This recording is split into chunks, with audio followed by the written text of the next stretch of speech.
오늘 소개할 책은 프랑스 작가인 미셸 트루니의 방드르디 태평양의 끝이라는 작품입니다. 오늘은 아마도 지적인 대화의 끝판왕격인 얘기를 하게 될 것 같습니다.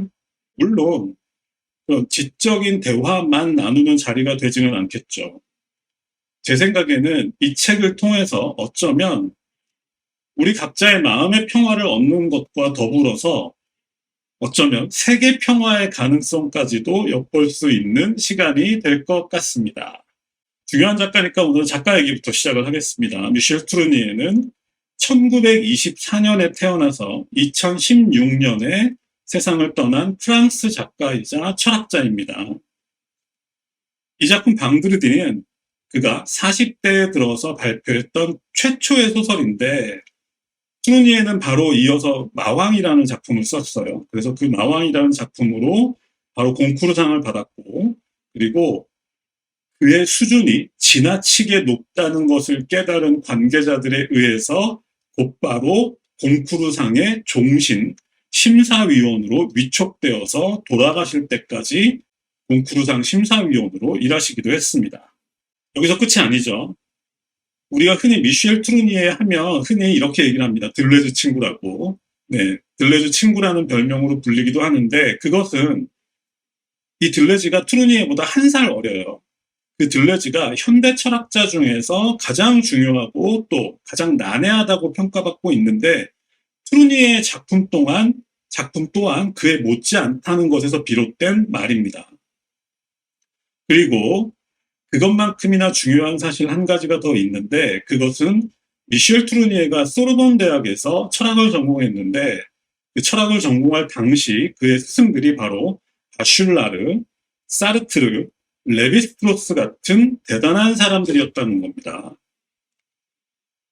자, 그 중에서 오늘은 클로드 레비스트로스에게 주목해 볼 텐데, 그 이유는 이 레비스트로스가 바로 구조주의의 창시자이기 때문입니다. 오늘은 구조주의에 대한 이야기를 많이 하게 될 것 같습니다.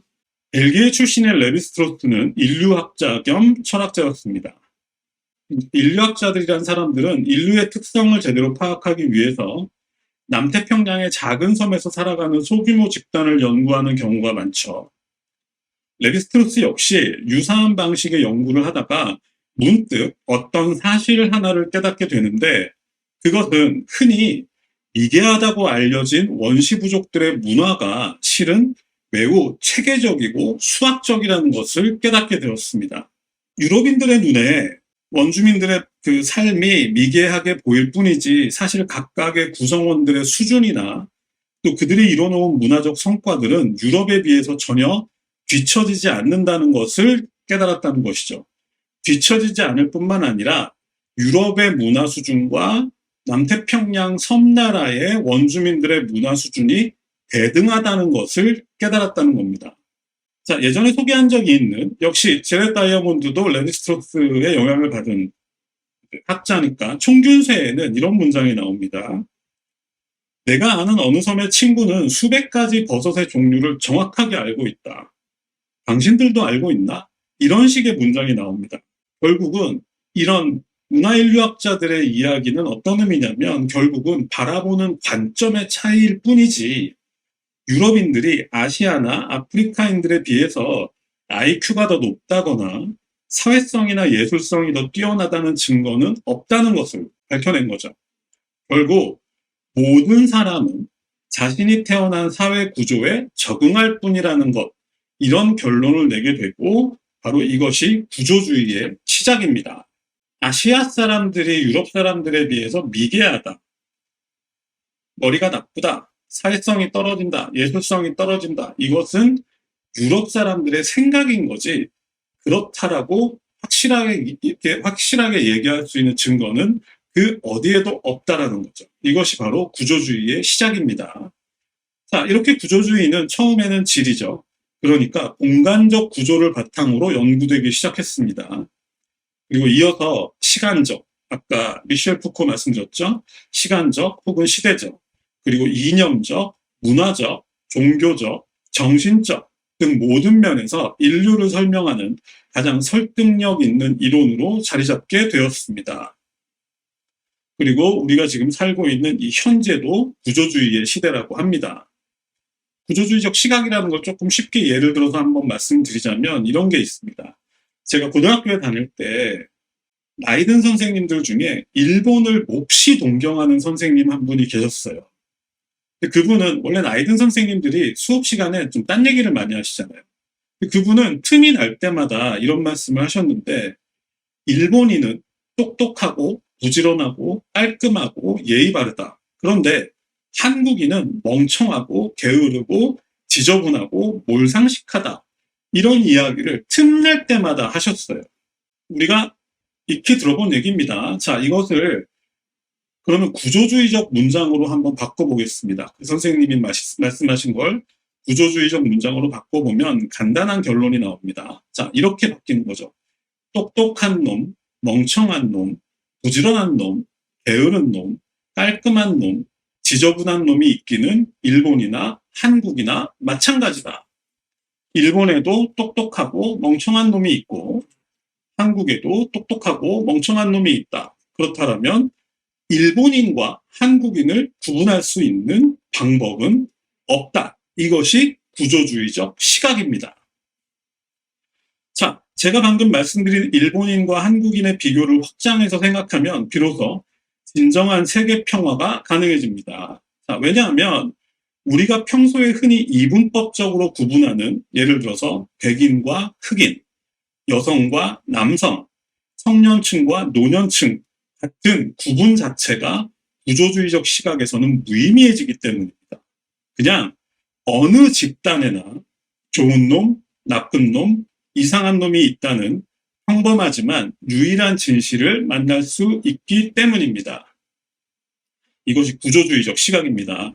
그러니까 우리처럼 책을 읽는 사람들만이라도 세상이 더 나아질 수 있다는 희망을 갖는 게 중요한 것 같습니다. 물론 우리나라의 그 문제가 되고 있는 뭐 지역 갈등이나 남녀 갈등, 세대 갈등 뭐 이런 게 전부 사라져도 인간들은 또 뭔가 트집거리를 만들어서 싸우고 있을 것 같기는 하지만 어쨌든 그래도 인간은 한 발씩은 진보해야 되는 거니까 이런 시각을 통해서 우리가 수십 년 동안 시달려온 지역 갈등, 세대 갈등, 남녀 갈등이라는 문제를 다른 차원에서 접근하는 계기가 될 수 있다. 구조주의적 시각을 가진다면. 그래서 제가 농담이긴 했지만 세계 평화가 가능해진다 이렇게 말씀드린 겁니다. 자, 구조주의에 관해서는 사실 미셸 푸코나 자크 라칸처럼 더 복잡하게 끌고 나간 얘기들이 많지만 오늘은 제가 지금까지 말씀드린 시각에만 집중해서 얘기해 보도록 하겠습니다. 자, 시작하겠습니다. 이런 시각을 가지고 미셸 트루니에가 주목한 것은 1719년에 발표된 로빈슨 크루소라는 작품이었습니다. 미셸 트루니에는 신화 철학을 전공했어요. 그러니까 신화 철학을 전공한 미셸 트루니에는 모든 인류가 공감할 수 있는 어떤 이야기의 원형을 신화라고 정의하는데 그에게는 태평양의 어느 섬에 조난당한 로빈슨 크루소가 28년에 걸쳐서 그 섬을 문명화하는 이야기 또한 근대 사회를 관통하는 중요한 신화라고 생각했습니다.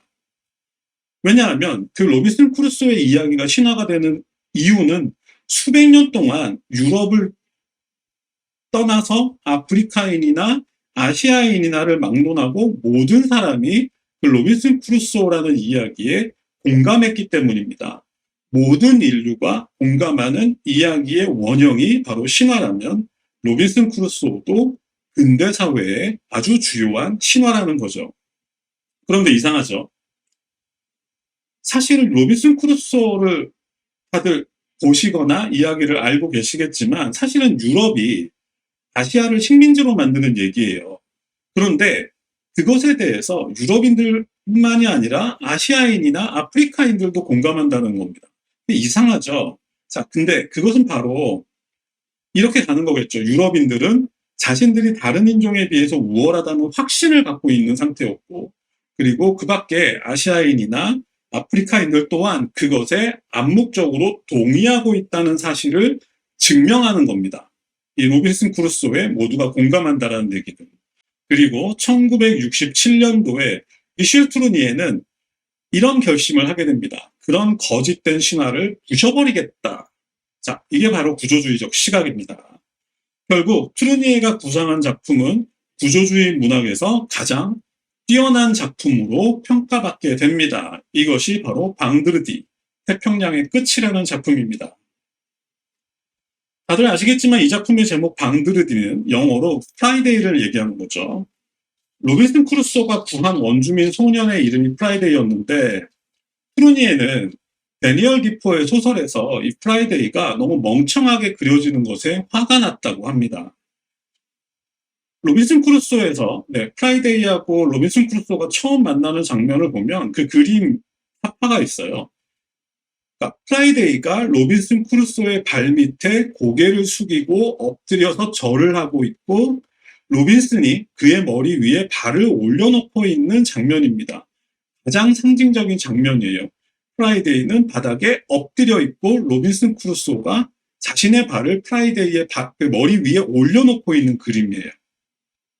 이것이 상징하는 거죠.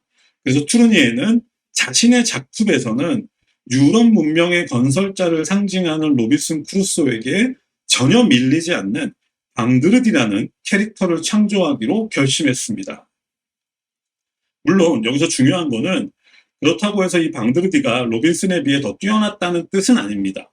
구조주의적 관점에서 두 사람은 그야말로 대등한 관계였다는 것이죠.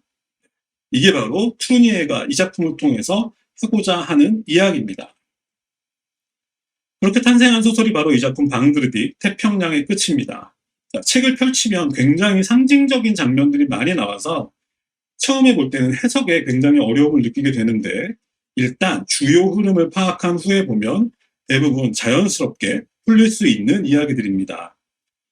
자, 그 주요 흐름이란 먼저 로빈슨이 무인도에 표류한 후에 절망에 빠졌다가 이윽고 정신을 차리고 섬을 문명화하는 작업에 착수하며 그리고 스스로 섬의 총독 자리에 오르게 되는 과정입니다. 그리고 두 번째는 어느 날 로빈슨이 원주민 소년의 목숨을 구하게 되고 그에게 방드르디라는 이름을 붙여주는 것입니다. 하지만 이 방드르디는 데니얼 디포의 소설에서와는 달리 모자란 존재가 아니었습니다. 로빈슨 크루소가 자신의 목숨을 구해준 것에 대해 감사하지만 어쩐지 로빈슨이 읽어놓은 문명의 업적에 대해 방드르디는 굉장히 냉소적인 느낌입니다. 호기심은 느끼지만 결코 감탄하지는 않는다는 거죠. 그리고 그 후에도 로빈슨은 방드르디를 문명인으로 개화시키기 위해 노력하지만 방드르디의 눈에는 그 모든 것이 그저 일종의 장난처럼 느껴질 뿐이었습니다. 그렇게 로빈슨과 방드르디 사이에 일종의 대결 양상으로 진행되던 소설은 누구도 예상하지 못했던 결론으로 향하게 되는데 이건 끝에 말씀드리겠죠? 자, 그럼 지금까지 말씀드린 내용을 바탕으로 소설 속에 등장하는 주요 상징과 그리고 주요 서사를 살펴보도록 하겠습니다. 이 소설 역시 조난당한 로빈슨 크루소의 이야기로 시작합니다. 처음에는 배를 만들어서 탈출하려고 시도했지만 그것이 어이없는 실패로 돌아갔죠. 그리고 그것이 실패로 돌아간 이후 그는 자포자기 상태가 되어서 마치 돼지들처럼 하루 종일 진흙탕 속에서 뒹굴거리면서 시간을 보내게 됩니다. 그런데 그렇게 무기력하게 나날을 보내던 그는 자신이 미쳐가고 있다는 사실을 깨닫고 일을 하기로 결심하는데 이 일이라는 단어가 중요하겠죠. 문명인을 상징하는 것이 바로 일이라는 거죠. 그래서 일을 하기로 결심하는데 그가 선택한 일이란 바로 이 무인도를 문명화하는 것이었습니다. 문명화시키는 것이었죠. 그렇게 그는 주민이 자기 하나뿐인 그 섬에 총독으로 취임하고 그 섬을 먼저 요새화하는 동시에 그 다음에 밀을 경작하고 관계 시스템을 만들어서 벼농사까지 짓기 시작합니다. 그런데 여기서 중요한 것은 그가 수확한 곡식이 그 혼자서는 도저히 다 먹을 수 없는 양이었지만 그에게 중요한 것은 생존이 아니라 일 자체였기 때문에 끊임없이 일거리를 늘려나가게 됩니다. 이쯤에서는 우리 피로사회의 자기 착취라는 단어가 생각나는 그런 장면이죠. 저는 이 소설을 보면서 그런 생각이 들었어요. 아, 인간은 혼자 있어도 자기 착취를 하는 동물이구나. 네, 이런 생각이 들었습니다. 이어지는 내용은 그 섬을 여성화하고 그 섬과 관계를 맺는 장면이 등장합니다. 아마 이 소설에서 가장 상징적인 장면인 것 같은데 이런 거죠. 로빈슨은 섬의 깊은 동굴에 들어가서 며칠씩 작은 구멍 속에서 웅크리고 있기도 하고 마치 자궁 속에 있는 태아의 모습을 보는 것 같죠. 또 그리고 섬이라기보다는 섬에 있는 흙과 실제로 성관계를 맺기도 합니다. 그리고 그 자리에는 아름다운 꽃들이 피어나게 되죠. 자, 이것은 오이디푸스에서 등장했던 예언, 여러분 다 아시죠? 이런 예언이었습니다. 그러니까 이 아이가 자라서 아버지를 죽이고 어머니를 취하게 될 것이다 라는 예언과 정확하게 일치하는 것입니다. 자, 여기서 여자 혹은 어머니는 바로 대지, 자연, 그리고 그 속에서 태어날 후손들 모두를 포괄하는 그런 개념입니다. 결국은 섬을 여성화시키고 로빈슨이 그 섬과 관계를 맺고 거기에서 그 자리에서 꽃이 피어난다라는 얘기는 바로 오이디푸스가 아버지를 죽이고 어머니를 취한 다음에 왕이 되었죠. 그런 것처럼 로빈슨이 그 섬의 실질적인 지배자가 되었다라는 것을 상징하는, 그러니까 바로 다른 표현으로 말하자면 그 섬을 식민지화하는 최종 단계가 완성되었다, 이렇게 생각하시면 됩니다. 그런데 이때 등장하는 것이 바로 15살 먹은 원주민인 방드르디입니다. 처음에 방드르디는 완벽한 식민지 노예처럼 묘사됩니다. 그런데 곧 이어서 이 방드르디가 로빈슨이 세워놓은 모든 질서에 얽매이지 않는다는 것을 깨닫게 됩니다. 이 지점은 바로 그 우파니샤드의 그 유명한 구절을 보는 것 같아요. 이런 식입니다. 우파니샤드로 비유하자면 로빈슨은 방드르디를 얽어매기 위해서 아주 촘촘한 그물을 설치했지만 하지만 방드르디는 바람이었던 거예요. 우파니샤드에 이런 문장이 있죠. 그물에 걸리지 않는 바람처럼. 그러니까 이것은 로빈슨에 대한 반항이 아니에요. 그러니까 걸리지 않을 뿐이지 저항하는 게 아니에요. 그러니까 이것은 각자에게 서로 다른 기준이 있었고 그리고 그 기준을 서로 포기할 생각이 없었다. 로빈슨과 방드르디는 서로 다른 가치관을 가지고 있었고 자신의 가치관으로 상대를 포획할 수 없었다. 자, 우리가 최근에 TV에도 이런 얘기가 나오는데 이런 얘기를 간혹 들을 때가 있을 거예요. 어떤 책이 됐던 영화가 됐던. 틀린 게 아니라 다른 것이다. 그러니까 기존의 문법으로는 로빈슨의 질서에 방드르디가 저항했다. 이런 식으로 우리는 해석을 할 수 있지만 구조주의적 문법에서는 로빈슨이 옳고 방드르디가 틀린 게 아니라 로빈슨과 방드르디의 가치관은 달랐다. 서로 교집합이 없었다. 이런 식으로 판단하는 거죠. 그리고 트루니에가 그리는 로빈슨과 방드르디의 관계는 정확하게 다른 가치관을 가진 두 존재를 보여주는 겁니다. 그런데다가 심지어 방드르디는 로빈슨을 따라서 로빈슨을 흉내내서 섬과 관계를 맺기도 합니다. 그리고 그 자리에는 평소와는 다른 색깔이 꽃이 피어나기도 하는데 그런데 게다가 이 방드르디는 로빈슨이 아끼는 담배를 몰래 막 피워요. 근데 결국 그러다가 어느 날 동굴에서 방드르디가 몰래 담배를 피우다가 이 로빈슨이 이 동굴 속에 화약하고 곡식들을 다 저장해놨는데 그 화약에 불이 붙어가지고 로빈슨이 저장해놓은 그 화약과 곡식이 전부 다 폭발해버립니다. 전부 다 로빈슨이 이뤄놓은 업적이 전부 다 날아가 버리는 거죠. 그러니까 이 폭발로 인해서 로빈슨이 건설한 모든 것들이 전부 파괴되었고, 자, 이제는 방드르디가 주도하는 시대가 시작이 되는 겁니다. 그런데 이 방드르디에게는 섬을 요새화하거나 농사를 짓는 행위가 전부 무의미하게 생각되었습니다. 자, 적이 쳐들어오면 어딘가에 숨으면 되는 거고, 그리고 배고프면 벌레나 물고기를 잡아먹으면 되는 거죠. 그리고 남는 시간에는 자연의 일부분이 되어서 가볍고 자유롭게 살아가는 것.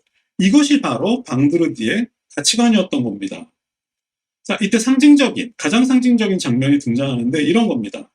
방드르디가 그 섬에 야생 염소들이 살고 있는데 그 야생 염소 중에 그 알파 염소, 알파 수염소를 잡아가지고 그 가죽을 벗겨내서 그 가죽으로 연을 만들어서 하늘로 띄우는 장면이 등장합니다. 작품에서도 나오지만 이거는 아주 해석하기가 어렵지 않은 그 장면이죠. 결국 이 장면은 그러니까 섬에 알파 수염소를 잡아서 그 가죽으로 연을 만들어서 하늘에 띄웠다라는 이 문장의 의미는 결국 방드르디가 문명에 얽매인 존재인 로빈슨을 해방시킨다. 이런 의미로 해석하면 아주 자연스럽게 해석이 되는 문장이죠. 자, 결국 그런 과정을 거치면서 이 섬에는 시간이라는 개념이 사라집니다. 사실은 이게 가장 중요한 겁니다. 시간이라는 개념이 사라져버려요. 그러니까 7년 전, 8년 전, 어제나 그저께의 아침이 있는 게 아니라 매일마다 영원히 새로운 아침이 시작되는 겁니다. 시간에서 벗어나 버리는 거죠.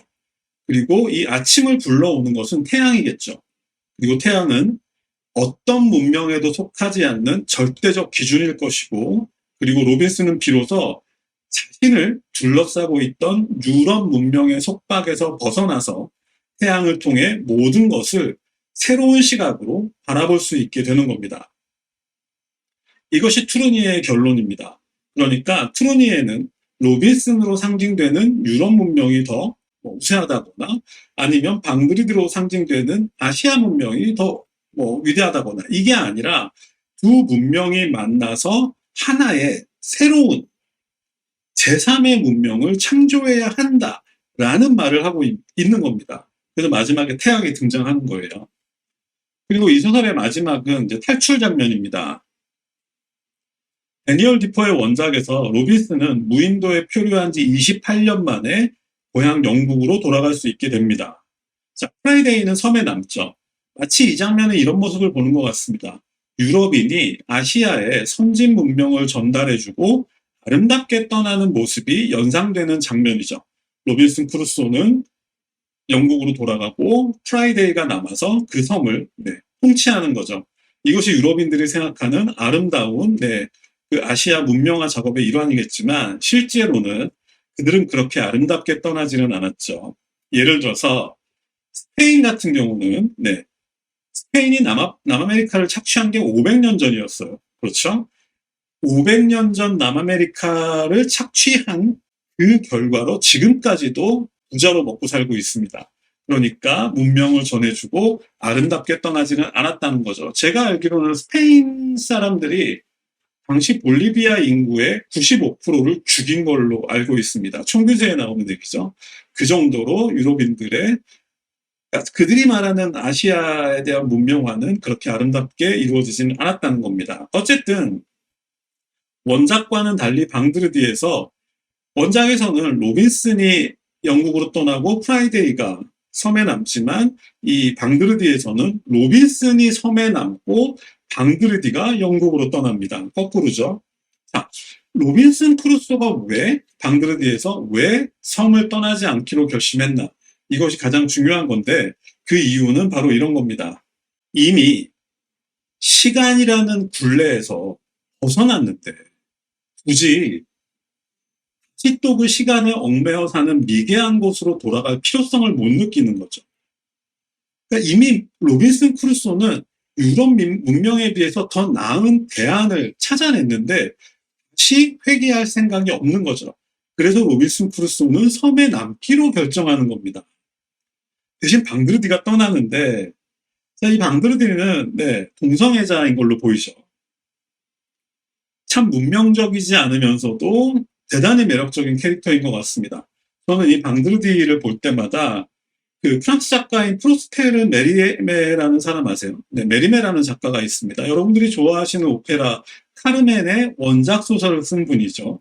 카르멘. 저도 그래서 힘들게 그 카르멘 원작을 구해서 읽어봤는데 이런 장면이 나와요. 군인인 남자가 카르멘이라는 집시 여자를 만나서 사랑에 빠졌어요. 그래서 둘이 함께 즐거운 시간을 보내다가 이 남자가 병영으로 다시 돌아갈 시간이 되었어요. 병영으로 돌아갈 시간이 되었는데 안 돌아가면 큰일 나잖아요. 그래서 나 이제 병영으로 돌아가야 돼 라고 남자 주인공이 얘기를 하니까 카르멘이 이렇게 물어요. 왜 돌아가죠? 나를 사랑한다면 그렇게 할 수 없을 텐데 이런 식으로 굉장히 뻔뻔스럽게 얘기를 하거든요. 그러니까 이제 남자 입장에서는 참 미치고 환장할 노릇이긴 하지만 그만큼 더 카르멘이 매력적으로 느껴지게 만드는 그런 문장인데 저는 이 방드리드라는 캐릭터를 그 메리메 그 카르멘이라는 그 캐릭터랑 굉장히 유사하게 생각을 하고 있습니다. 자, 오늘 준비한 얘기는 여기까지고요. 사실 그 트루디에도 이런 얘기를 해요. 구조주의라는 개념을 떠나서 로빈슨 크루소는 굉장히 멋진 얘기죠. 우리도 그런 꿈을 꾸었던 때가 있었을 겁니다. 문명의 전도사가 되어서 미개한 이들을 계몽시키는 것이야말로 인류 공통의 꿈이라고 할 수 있는 것 같습니다. 하지만 트루니에는 이렇게 얘기를 하는 거죠. 네가 지금 하려고 하는 말과 행위, 그것이 선이라고 확신하니? 라고 질문하고 있는 겁니다. 그러니까 이 책을 제대로 읽은 독자들은 이런 생각을 하게 되는 거죠. 앞으로 우리가 누군가에게 충고를 하거나 간섭하거나 할 때 만약에 트루니에가 던진 이 질문, 네가 지금 하려고 하는 말과 행위가 선이라고 확신해? 더 우월한 것이라고 확신해? 라는 이 질문을 떠올린다면 어쩌면 진정한 세계 평화가 가능해질 수도 있을지 모르겠다. 이런 생각이 드는 거죠.